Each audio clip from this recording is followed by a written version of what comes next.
Very lucky today to be at the Four Hands Brewery. And we got a few people here.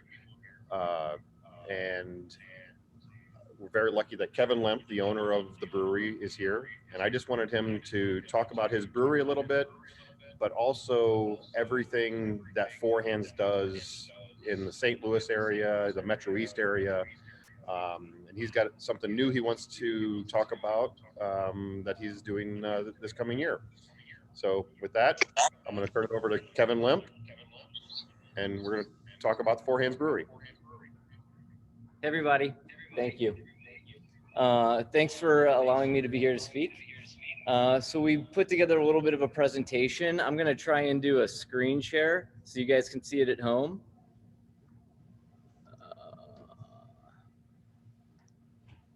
Supposed to disable the attendee screen share.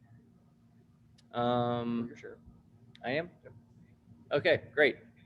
All right, so we built a little bit of a presentation. So this is just going to kind of talk about who we are as Four Hands Brewing Company, some sales stuff, some growth stuff, then go into philanthropy, some new projects that we have going on, and then at the back end, some sponsorships and just different organizations and groups that we work with. We always wanted to be more than beer when we opened up the brewery. When we opened up, there were 1,400 breweries across the country. Fast forward 9 years, and there's 8,500 breweries across the country, which to me says it's not really all that difficult to open up a brewery.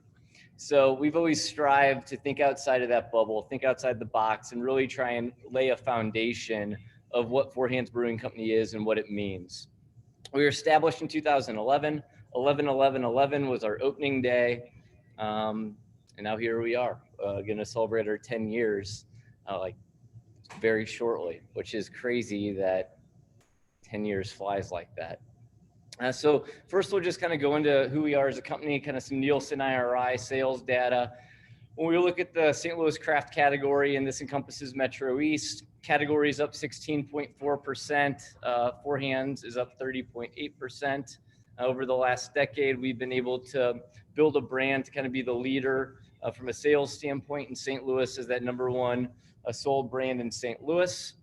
And then when you go and look at the state of Missouri, we're the third largest brand in the state, behind Boulevard and Blue Moon, which if you asked me that question a decade ago, if we thought that we would be able to accomplish that goal, I would have said no. It's been a wild ride, but we were very passionate about what we do. We're a very transparent company. And I think that that allows us to kind of bring in the customer, make the customer feel a part of what we're doing, and really appreciate what we're doing. I feel like Citywide is also had a big part of our success, obviously, not just from a sales standpoint and what we're selling through grocery stores and on-premise accounts, but allowing us to kind of really craft that narrative to show the customer that we are more than beer. So kind of taking a look at some stats within Nielsen IRI, they break this down into multiple different categories. The first one is a growth brand, and we're currently the number one growth brand in the state of Missouri, which typically doesn't go with, 1, 2, or 3 from a volume perspective as well.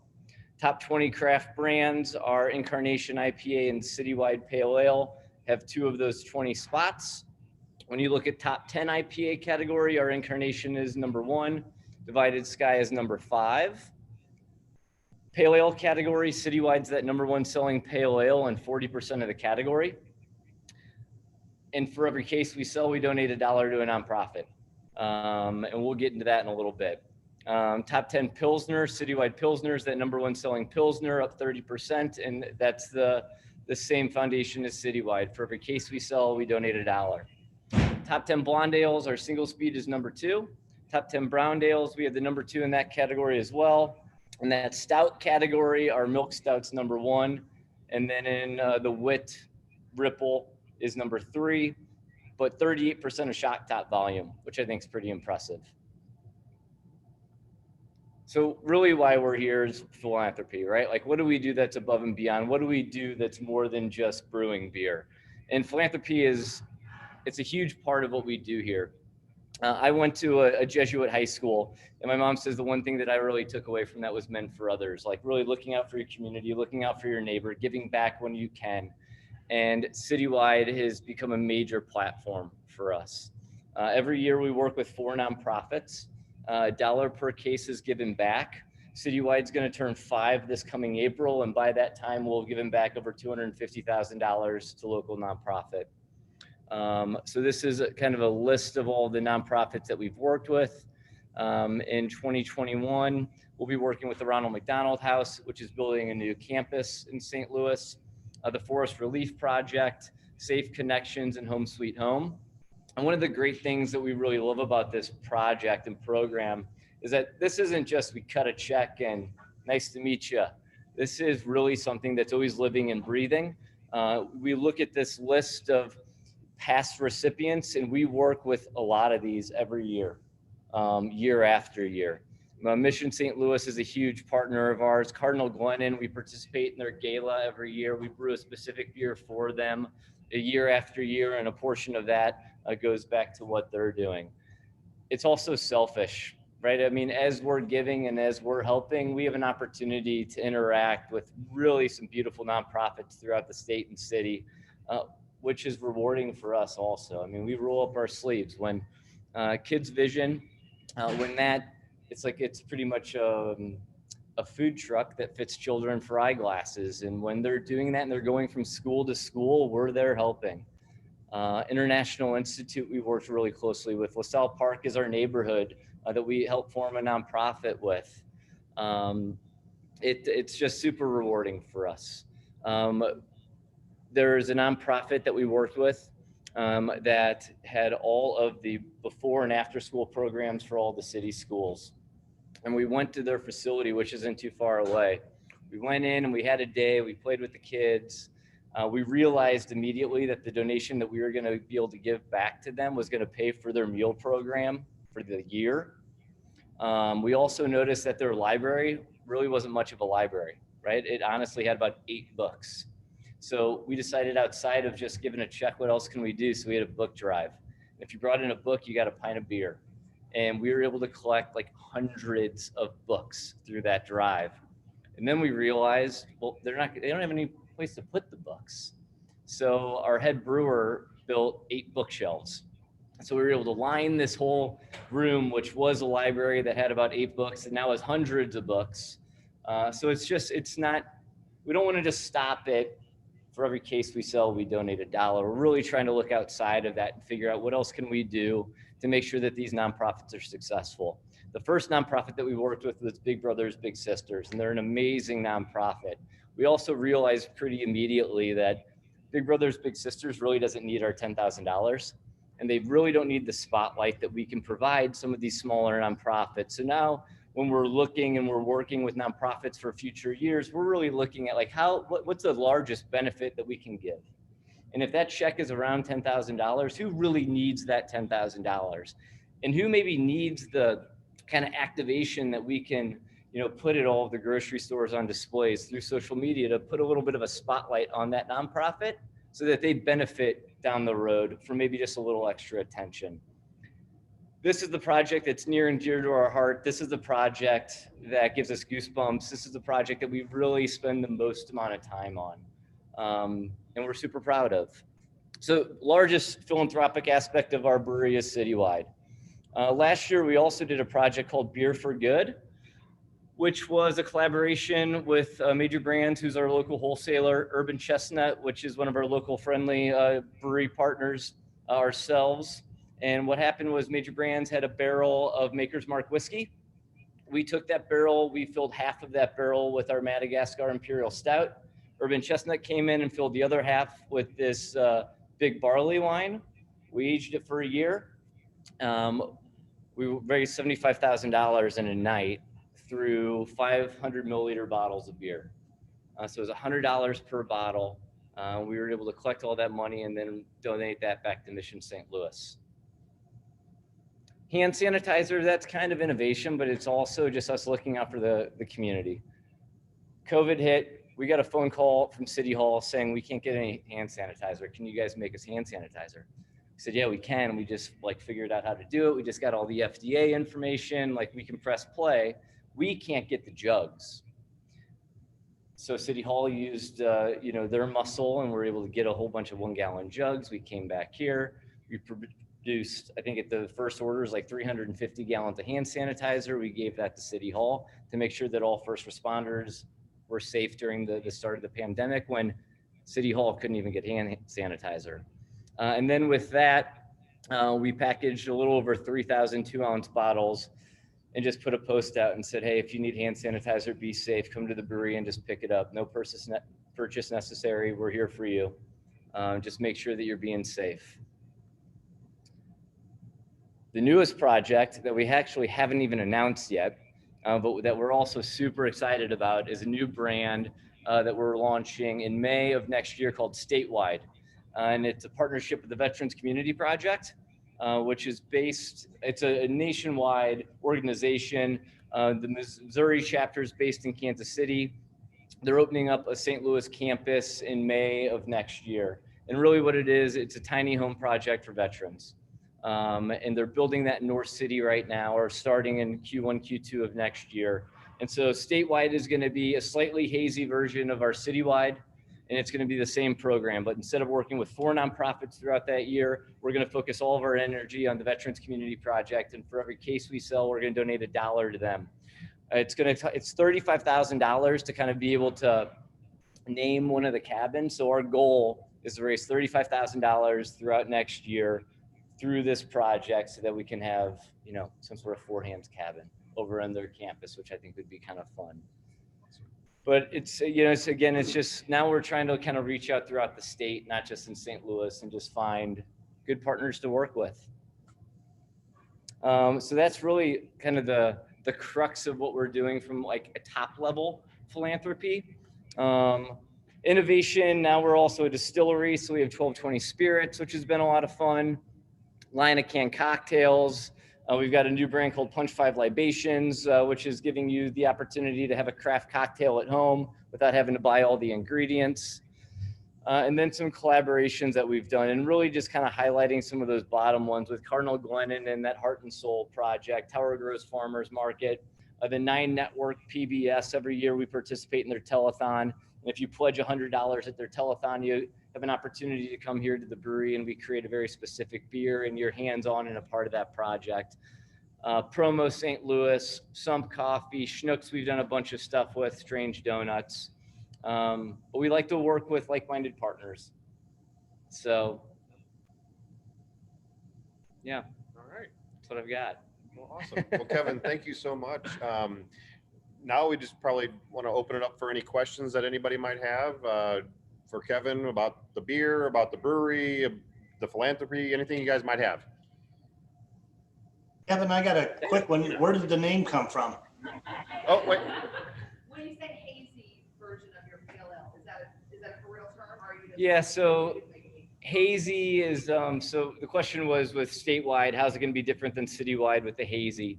And hazy it's really a product of the yeast strain that you use. So it's not like as transparent as our citywide is. It will have a little bit of haze to it. It'll also have different hops. So you could have a citywide and a statewide next to each other, and they'll be clearly different beers, but with a very similar intention. Where, Bert? Next. Where? You're next. Oh. That's you guys. To click on, so it makes you big. It should make you bigger. No, it's not doing anything. I think I just muted us. Kevin, we've got 2 questions for you.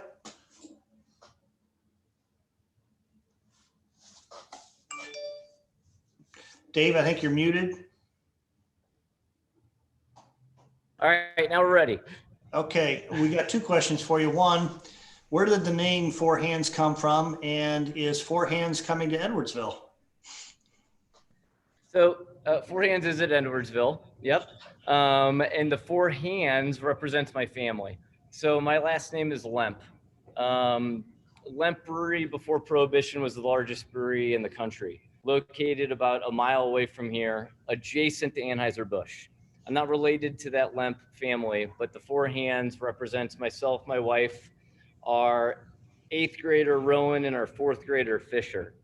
So those are the 4 Hands. And then everybody says, well, that's dumb. That should be 8 hands. And I say, no, it's 1 hand in, go team. So yeah, so the 4 Hands is really, it's just a tribute to my family. And yes, it is definitely in Edwardsville at Schnucks, Deerberg's, Market Basket, Aldi, Friar Tuck's. Yeah, it's pretty much everywhere, all the convenience stores. So it's all around Edwardsville. And all the bars that might still be open.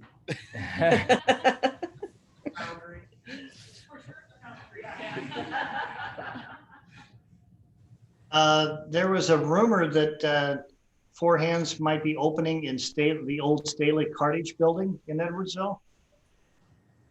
Yeah, so we were looking very closely at a property in Edwardsville, and we're still having that conversation right now. Unfortunately, this little thing called COVID happened, and we've pretty much, kind of paused on any retail front-facing expansion. But we are still in conversation with the property owner, and honestly, at the end of the day, we hope that it happens. Well, once the pandemic ends, it sounds like there's an interest in you having a bar in that building too. So. Yeah, we'd love to have it. Oh yeah. Good. Other questions? I would just like, Go ahead. Go ahead. I was going to say, I do have a question about, do you have a sour beer out right now? If so, what is the name, and do you bottle or can that for sale anywhere in the Edwardsville area? Yep. So right now in 2020, and I guess the years past, we have had a sour ale that's called Prussia. It's a low ABV, 4% sour. It is canned, but it didn't go year round. We went from a passion fruit Prussia into a blueberry Prussia. In 2021, we're going to extend that to go fall winter with an apricot version of it. So that Prussia line will be canned year round, starting next year. Awesome. And it is available in Illinois. Yep. Knew that I had some sour in the bar on past occasions, but haven't seen anything out. So I will be looking for that. And I just wanted to thank you for all of your philanthropic work. It is no wonder you are my favorite craft brewer in the area. Well, thank you. We appreciate that. Nope. Dan Albeg has a question. Okay.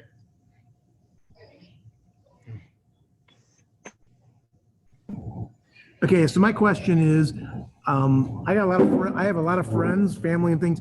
There's a lot of people who are afraid to try craft beers because they've got their favorite beer that they like, and they just think that there's going to be, that they won't find something, and they don't know what it's going to taste like. The distributors here won't mind if I ask this question because they don't care. As long as they're selling beer, they don't care what they're selling. But my question is there anything you can go to, or is there a site, or do you have anything that like would compare your different beers to more of a domestic beer? Like, try this one, it's similar to this, or try this, it's similar to that. That's actually a really good question. So we don't really have like a comparative chart on our website. But when we built the brewery, we really wanted to broaden that.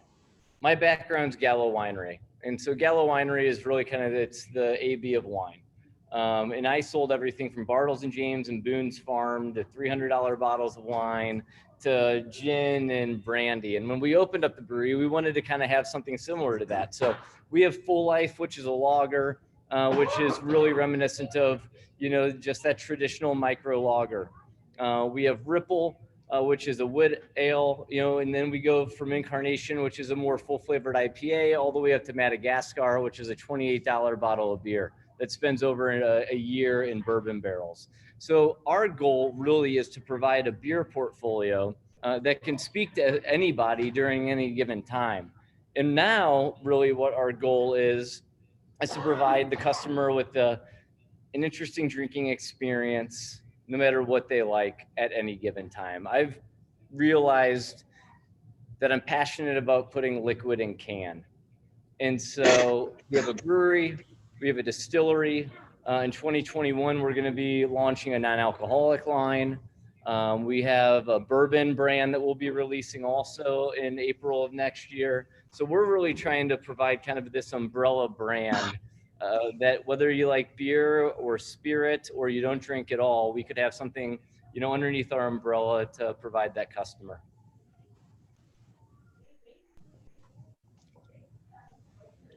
Hey, Dave, just to help carry out, what other Rotary members do you have there besides Dan and Nan?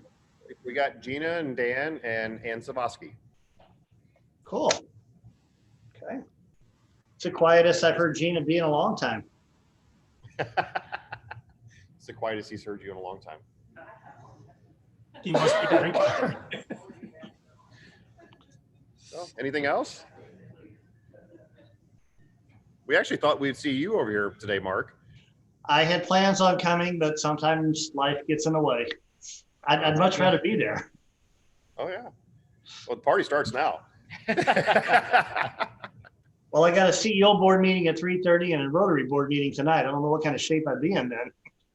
Oh, so you know, to end our meetings like we used to, on behalf of the Edwardsville Rotary and from the Tazowski family and Home Nursery, we'd like to present you with this poinsettia. Thank you. Yeah. Thanks, guys. That's super sweet of you. And thank you for doing this for us today. Absolutely. And opening up the brewery. And I know the brewery's kind of closed right now, but thank you for doing this. No, we're happy to do it. Thank you. All right. Thank you, Kevin.